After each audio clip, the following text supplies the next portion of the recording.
That tree back there must be one of my most photographed subjects in the last few years.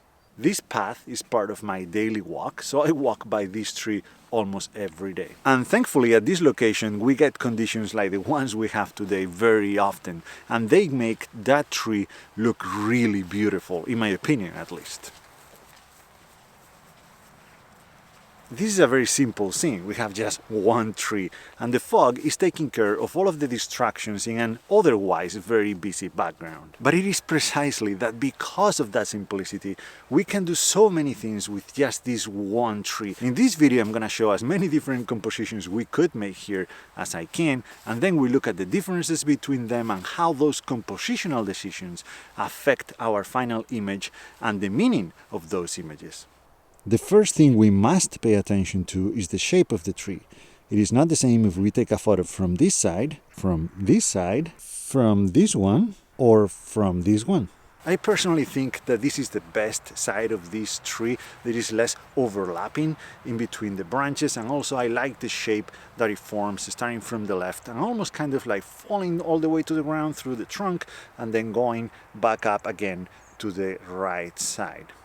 Of course, when it comes to the background, deciding which focal length we are going to be using is very important. If we decide to go with a longer lens, the background elements are going to be bigger in the frame. They're going to be more compressed. If we go with a wide angle lens, we can choose to make those elements smaller. I have a whole video where I talk about how different focal lengths affect the elements in the image, but I hope that these shots make it clear enough. Pay close attention to these two, on the left at 70mm and on the right at 44mm.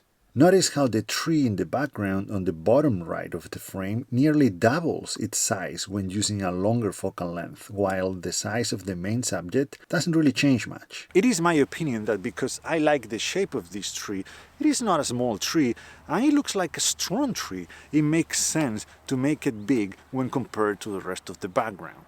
So I'm gonna go with the wide angle lens here. I'm gonna be shooting at around 20mm.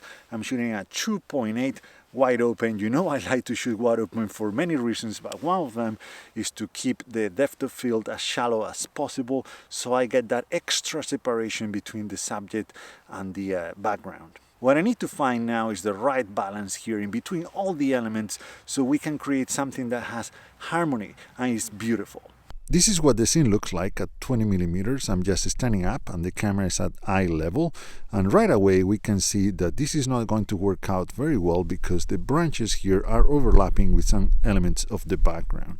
It works pretty well on the left side because that kind of like curve that the tree makes avoids that tree, but yeah, it doesn't really work on the right side. So we need to move those elements in the background farther down, and to do that we need to bend a little bit and go lower.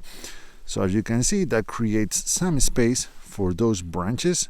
Now they stand out more. We have more contrast in between those and the background, so already it is much better. We are also gonna try to avoid as much overlapping between this tree and this tree, of course, as we can, while still keeping the relationship here on the left that I really like. So I think that moving a little bit to the right and still bending down, I think that this is a good composition for this image.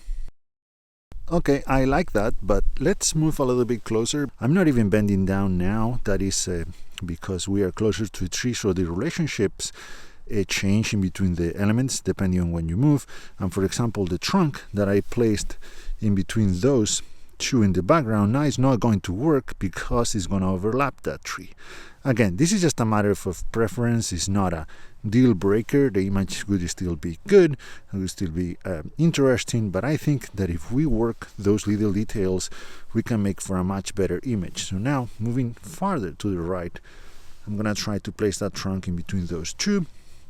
So it's almost there, but I think I need to go lower to avoid some contact there. Something like that could be very good. So let me try making this image. Alright, I think I like it. Now one last try. I'm gonna go even wider to 17. There you go. It's not much difference, but that allows me to get even closer, and we'll see if this works. again, the relationships change a little bit, so I need to adjust the placement of the trunk. We don't need to go as low now here. As you can see, there is a lot of space there, but that tree is kind of touching, and this one too, so we still need to stay low for this image to work that way, if that's what we are looking for, of course. Okay, so I'm gonna be trying from a different side, and now in this case the background is much simpler. There are many fewer elements that we have to deal with, but there are still plenty of compositional choices we can choose from, so let's explore some of them. So now we are not as limited as we were before, because the background is much simpler. There are no elements that stand out. We are free to play with the placement of the tree in the frame. Let's see how we can use that freedom. I am at 17 millimeters right now, and we can decide to place the tree as it is right now in the dead center, as you can see it, both horizontally and vertically. We can also decide to move the tree to the bottom of the frame like this, or the opposite. We could move it to the top of the frame, showing more of the ground like this. As I said before, there are no rules here. There is no better or worse. It all depends on what you want to say with your image, on how you want to portray that tree, on what you wanted to communicate. But I hope that you could see some differences between the compositions. The one where we place the tree in the dead center is a more balanced image. It shows as much ground as the sky. And maybe that's the way we see this tree in this landscape, as something calming and peaceful and balanced. The composition where we took the tree to the bottom of the frame and we showed a lot of the sky compels a very different emotion. That one might make you feel a little bit more uncomfortable because it looks like the tree is facing the elements, the surroundings, facing something much bigger than itself. This fog creates some mystery, and that might emphasize that feeling or diminish it.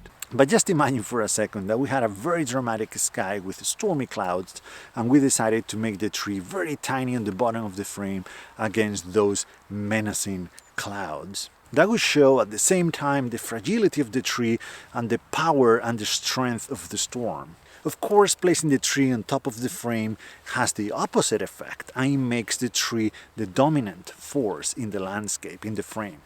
Let's move on to horizontal placement of the subject. I'm on this side of the tree because it is here where the shape of the tree leans the most towards one side, in this case to the left. It is that shape what is going to determine the placement of the tree in the frame. As I said, this tree here leans to the left. There is more tree here, there are many more branches, so it makes sense that we place the trunk of the tree to the right side of the frame, so we give this side more space to grow. Otherwise, if we place this tree to the left of the frame or even in the center, that would create a void on this side, on the right side, that would not necessarily add anything to the image. Alright, so I hope that gave you an idea of the many things that we can do, try and play with, even in places that look so simple as this one, and how different the images can be depending on how we want to approach them. That was my hope in making this video. I wanted to give you some ideas and things to think about when you're working a scene like this one. So I hope it was useful. Please feel free to share in the comments your thoughts about this. Thank you so much for watching, and see you in the next one.